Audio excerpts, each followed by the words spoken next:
လားမျိုးကကုံကြောက်ဆိုင်ပိုင်ရှင်လင်မယား2ဦးကိုရရဆက်ဆက်တပ်ဖြတ်သွားတဲ့တရားခံ2ဦးကိုချက်ချင်းဖမ်းဆီးရမိခဲ့ပါတယ်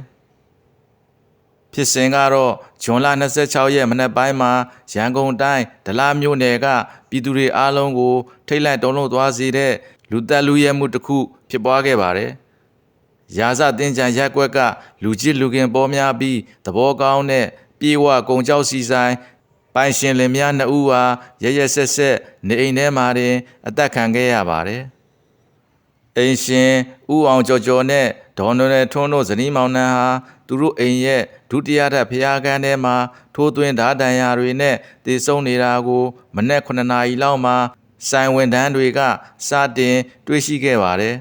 ။ရေချိုခန်းထဲမှာလည်းသွေးတွေပေကျန်နေတဲ့6လက်မအရှည်ရှိဓာတ်တစ်ချောင်းနဲ့စကေဘာတစ်ချောင်းကိုပါတွေ့ရှိခဲ့ပါတယ်။ဒီနောက်အိမ်က CCTV မှတ်တမ်းကိုပြန်စစ်ဆေးတဲ့အခါဇွန်လ25ရက်ည10နာရီကျော်မှာ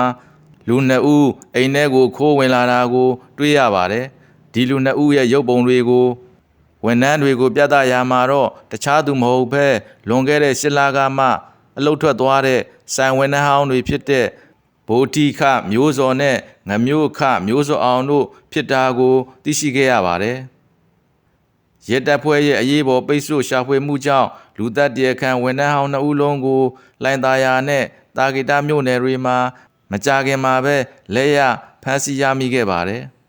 ။ဒါဟာအိမ်ရှင်တွေလုပ်ငန်းရှင်တွေအားလုံးအတွက်အထူးသတိထားဆင်ခြင်စရာသင်ခန်းစာပါပဲ။